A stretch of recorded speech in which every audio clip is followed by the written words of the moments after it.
Hello, my friends. Hello. I am getting this live streaming, so give me 2 seconds while I click buttons. And we are good. Hello. I am so excited. I'm always excited to talk to you, but I just got off a phone call with a woman. I'm doing a podcast coming up in January with a corporate wellness company, and they contacted me a couple months ago, and I'm so excited to do this. And was chatting with her on the call about this podcast we're going to do, and we had the most fascinating conversation about something that we need to talk about, and it's pregnancy induced thyroid problems. And I just finished with her and I was like, I need to go live because this is a topic that is not talked about.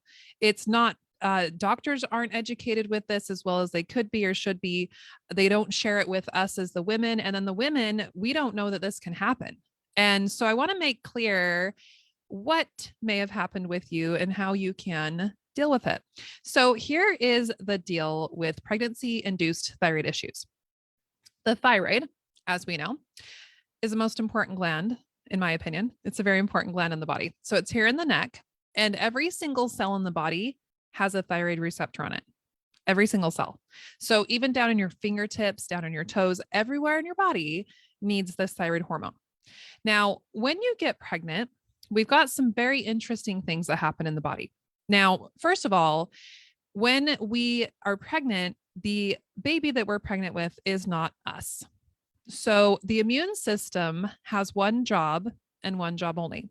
And the immune system's job is to kill anything that's not you.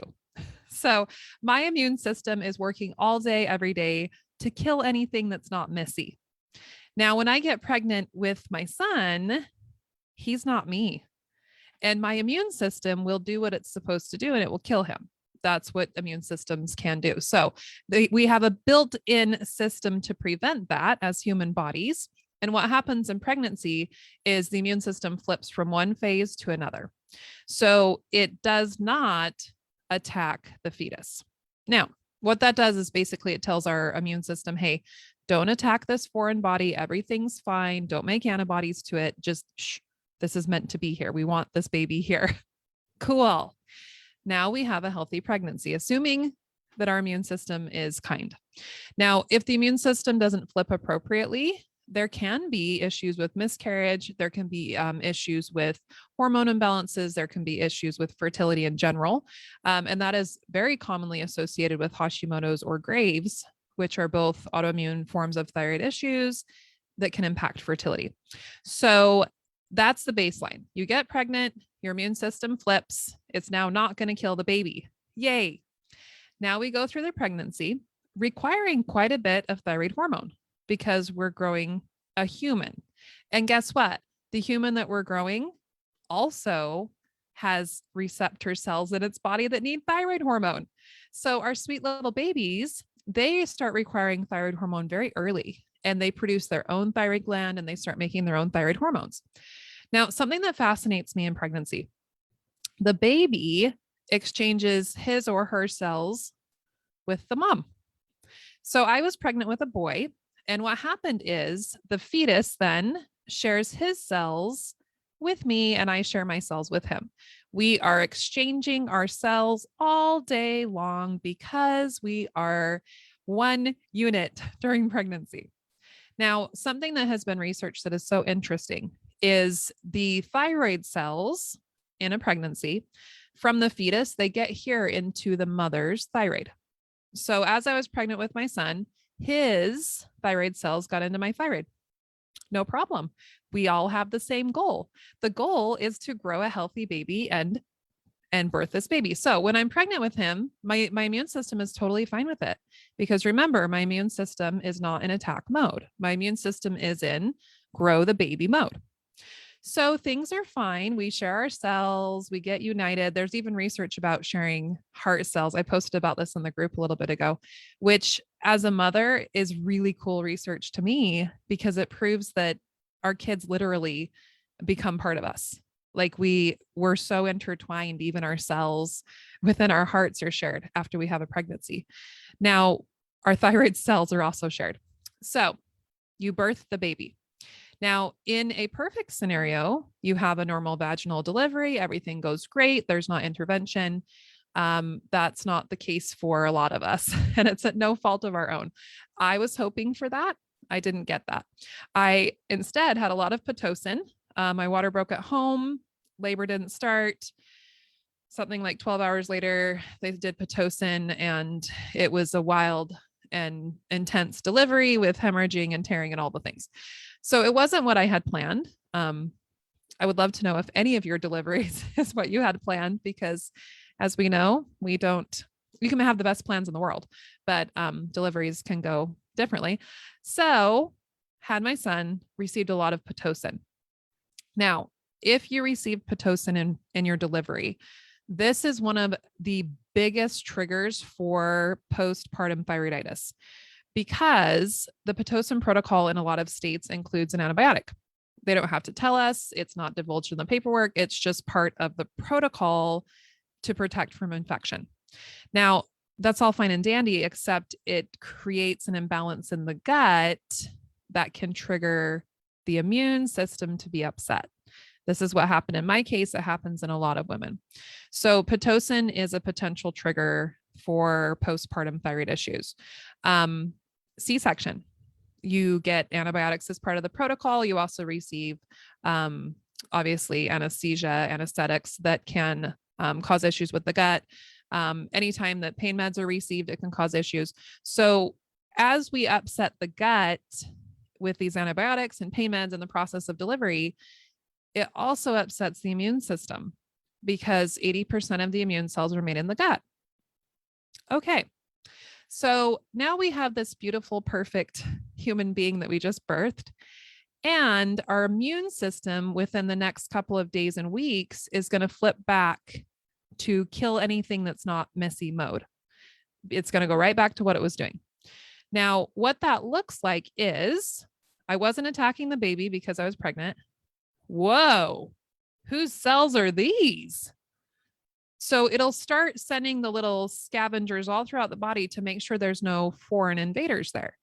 Now, remember, my son's thyroid cells mixed with mine during pregnancy.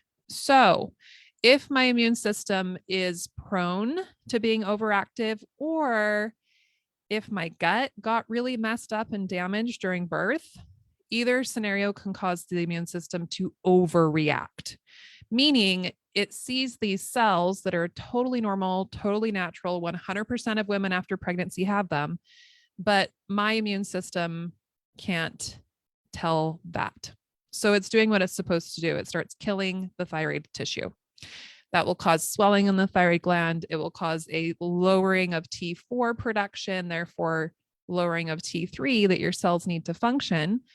And it can cause those symptoms like hair falling out that then gets blamed for the post-pregnancy estrogen drop. Doctors will say, oh, that's just post-pregnancy. It will cause issues with joint pain. That was one of my biggest complaints. You can end up with all the symptoms, the depression, the anxiety, the rapid heart rate, the gaining weight. Did I say that one? Gaining weight. Issues with breastfeeding. This is a big one. Either production issues, or, constant infections, things like that. Yes, I'm trying to pull other things out of my brain, but all of the thyroid issues can show up.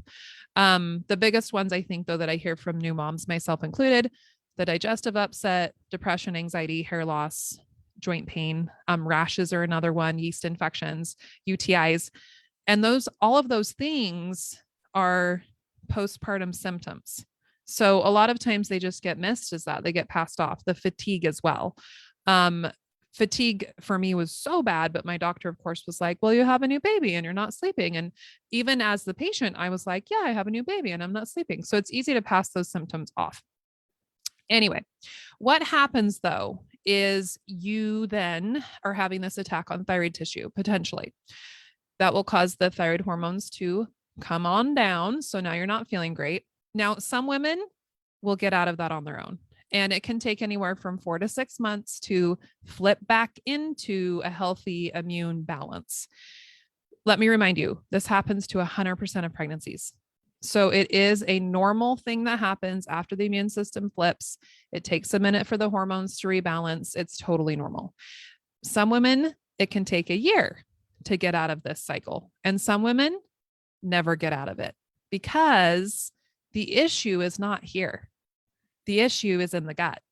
And the issue is with the gut being upset by all of the, well, the normal natural things going on, the immune system flipping from one mode to the other, but also having the added antibiotics, the added medications, the added stress, the change in diet, those type of things that come with it.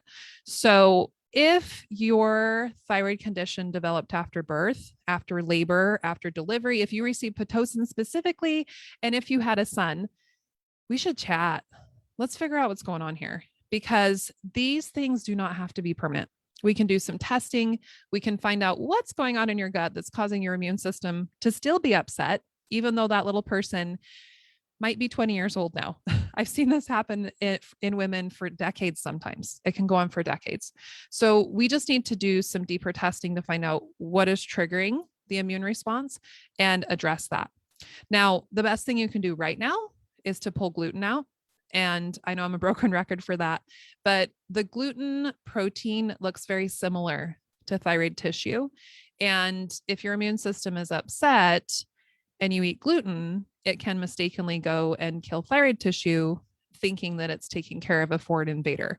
So it's kind of the same scenario as what I just explained, the post-pregnancy scenario, but it's with gluten. So do yourself a favor, pull that one out. And then, reach out to me. Let's schedule a time to chat with me or my team. We can discuss your next steps forward so that we can do some testing. We can find out what's going on.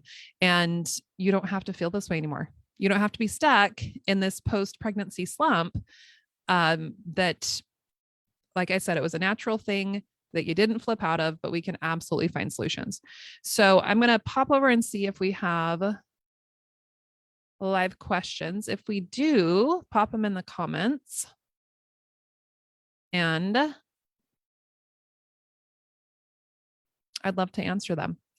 And if you have them watching the replay, pop them in the comments. I'd love to answer them. So also let me know if this is you. Did you have Pitocin? Did you develop your thyroid problem afterward? Was it a male pregnancy? Let me know. I'd be curious about that. And I'll also drop the link so you can schedule a time chat with us. Let's find some solutions. Also, as a reminder, we have some really awesome bonuses that we're offering until the middle of December. So we've got some holiday bonuses. The biggest bonus is that you get an extra month on the program for free. So we're giving you the holidays on us. If you join before the middle of December, you are going to get a free month in the program. We also have some awesome add-ons that we can chat with you about on the call. So book your call. Let's find solutions. Let's get you some awesome bonuses. And let me know if this applies to you. All right. I will talk to you soon.